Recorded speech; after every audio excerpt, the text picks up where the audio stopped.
Heck, go. Freaking 15-minute workout. My right arm's hurting me. That doesn't happen. Then again, I'm not used to physical activity.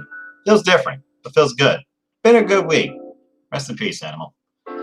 Hello, everybody. Good evening, good morning, good afternoon to you all, wherever you might be. My name is Noah Foster, and I'm just a simple man. I hope you all are doing well and staying safe. And welcome once again to another session of The Simple Chat. In this forum, I welcome all people, old comers, newcomers, to just join me in a few minutes to engage with you in regards to something we all share in common, and that is a love of professional wrestling. With that being said, shout out to the moderators, of course, those that are here and might not be here.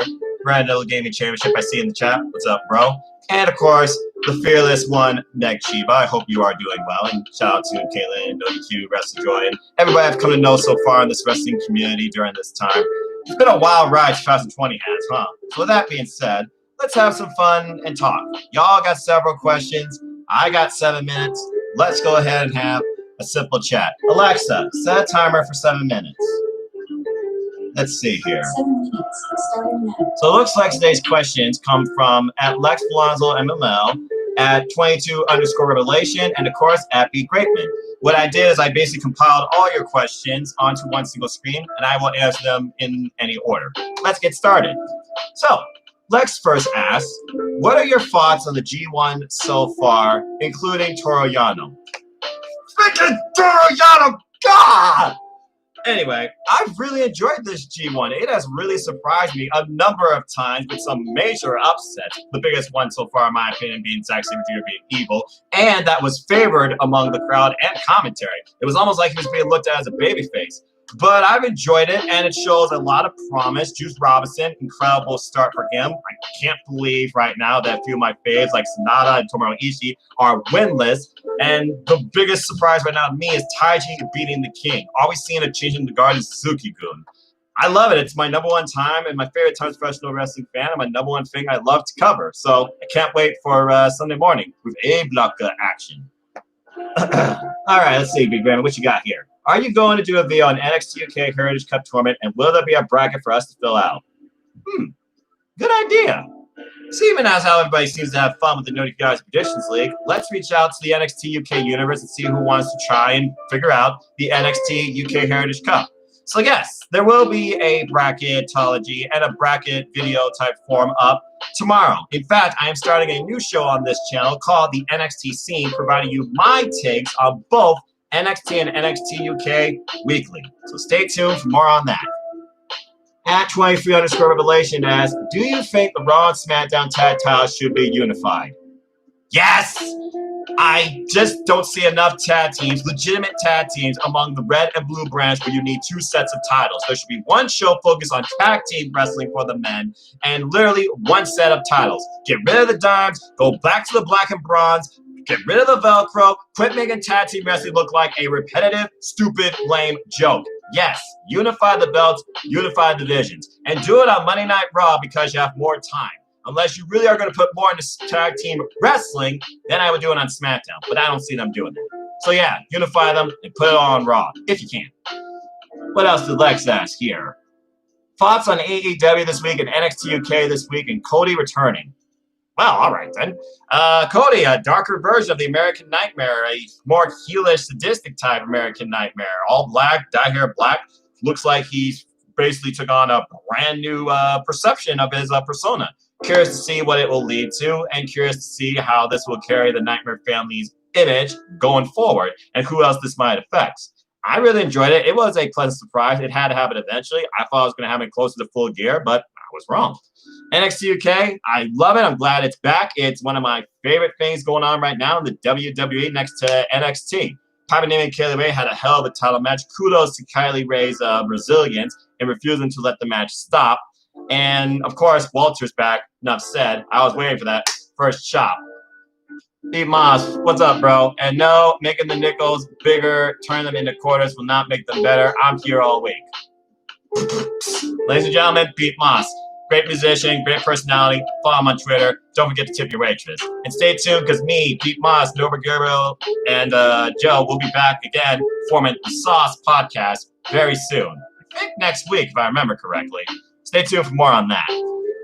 As far as AEW as a whole, I really enjoyed the episode. What an emphatic ending, though, and Kingston with some real talk, bringing up Jon Moxley's past, saying that he took the easy way, while Eddie Kingston continued grinding in the streets with the indies, with all the real folk. So, hey, I thought it was really good. Thunder Rosa and Hikaru Shida, they were an effective team as well. And I really enjoyed AEW as always. Let's see here. B. Graven asks, what is your favorite Road Warriors match? Well, considering I was born in 1992 and my family grew up on the WWF side, I didn't get really a chance to see a lot of them. When I think about their big moments, I think about the moments they won Monday Night Raw tag team titles. But I think my favorite moment was probably their return with Sonny at WrestleMania and winning that tag team gauntlet. Because for a while, I thought they were done completely. And that really was a major pop for me. So I think if I were to pick my favorite match, it'd probably just be that because that was a huge moment. So I'm going to go with that. And again, rest in peace, Animal and Hawk. Legion of Doom for life. Road Warriors for life. E. Grayman asks, who is the funny guy in WWE? Hornswoggle, Eugene, Santino Marella, or R-Truth? Wow, that's a loaded question. Well, considering Hornswoggle was once a little bastard and now a leprechaun, and he literally ran with the big gold title at one point that Edge had, I thought that was pretty funny. Him popping out from underneath the ring, helping Finley, especially at WrestleMania 23, was probably my favorite moment by him. Not necessarily the funniest, in my opinion. Eugene, he was just happy to be there and just really wrestle and be among his favorites that he idolized and make friends with everybody. I mean, I still love his theme to this day. When he shot Regal with that short right in the groin bullseye, that was probably my favorite moment by him. Would I consider him the funniest? Not really. Santino Marella, he was full of laughs. I mean, I never really took him seriously, but I mean, he tried to be serious when he and Beth Phoenix were a thing, and even that was a funny bedfellows type thing where both of them were champions. And then, of course, he was assistant to Teddy Long, and then, of course, we had the Cobra come into play and literally help him win, including a blindfold match. So, and I met him live, by the way, last year at SummerSlam in a meet and greet. I thought it was freaking funny. Yeah, DRSY was funny too, but I gotta go with the guy with the longevity, and I'm wondering if he has actually a real brain. Is he truly doing this, or is he truly insane? It's R-Truth, bar none. Let's face it, R-Truth is literally the guy that can make anybody laugh and make you care about what's happening in that moment for WWE to bring you humor. Honestly, this 24/7 title, it might as well just be given to him at retirement because he's the only one that made it actually mean something in hilarity. Now, it's run its course, in my opinion, but hey, he's got his own game show now. He's a recording artist. He's helped people with themes, including Roman Reigns. I gotta give it to, if there's a reward for funniest W superstar all time, it goes through R-Truth. Simple as that. That's all I gotta say about that. And with that being said, as far as anything else regarding AEW, Bestman Miro, great debut. Hope Lance Archer and his family is okay, and apparently Ethan Page and his wife, hope they're okay too, because he dropped out World Wrestling this Sunday. Alexa, stop. And DX Swagger was pretty funny too, and Little People's Court, I'll give you that. But with that, that's all I have for now, unless you all have more questions in the chat or further thoughts. That's it for this episode of The Simple Chat, ladies and gentlemen. So thank you so much for tuning in or watching on demand whenever you can. Oh, wait a minute, what we got here? Before you go, thoughts on Swan versus EY at Bound for Glory. Very interesting build, considering I thought Swan was legitimately injured and retired. And according to reports, at one point, his leg was literally popping out of the skin. Yeesh. This should be a very interesting championship match, as Impact Wrestling really is in a rebirth ever since Summerversary. And I enjoy it and watch it live every week on Tuesday nights. I'm really looking forward to it. And Eric Young being the veteran, he's going to probably put the young guy over, but also put the company forward. So I'm really looking forward to it. Eric Young right now, he's insane. And he'll be taking on Eddie Edwards for the title in a rematch from Eddie Edwards' point of view at Victory Row. And I believe that's next week Saturday on Impact Plus. But I'm enjoying this program. Right now, Eric Young, he is just a champion that nobody seems to be able to get control of right now, get the better of. And he believes he owns Impact Wrestling. Not even management can stop him. It's a good program, but I need to see more of Swan's like road to Bound for Glory. How he's building himself back up. How is he rehabilitating his leg? Kind of like how Chris Statlander is rehabilitating her leg. And I can't wait for her to come back.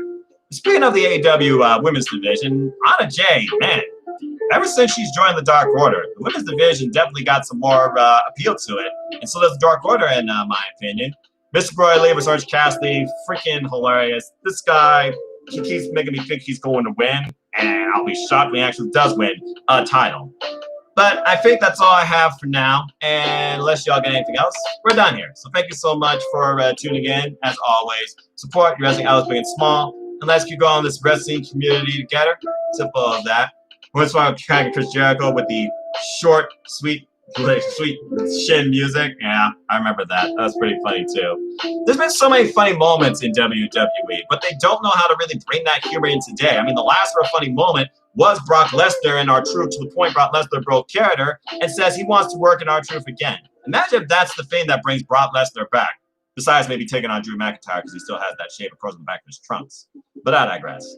Anyway, support NoDQ, support WrestleJoy, support Team Elite, support the Sauce, support professional wrestling, support parents, that's the heart of it, folks. And as always, you want to know more about me, know this. I'm just a simple man and a lifelong fan of ... wrestling. So follow me on Twitter, Instagram, PlayStation. Yes, I have the NXT title too. And Foster 1916. Keep following the Civil YouTube channel here at youtube.com//NoFoster210 for all things wrestling. Shout out to my ATW family on Twitter.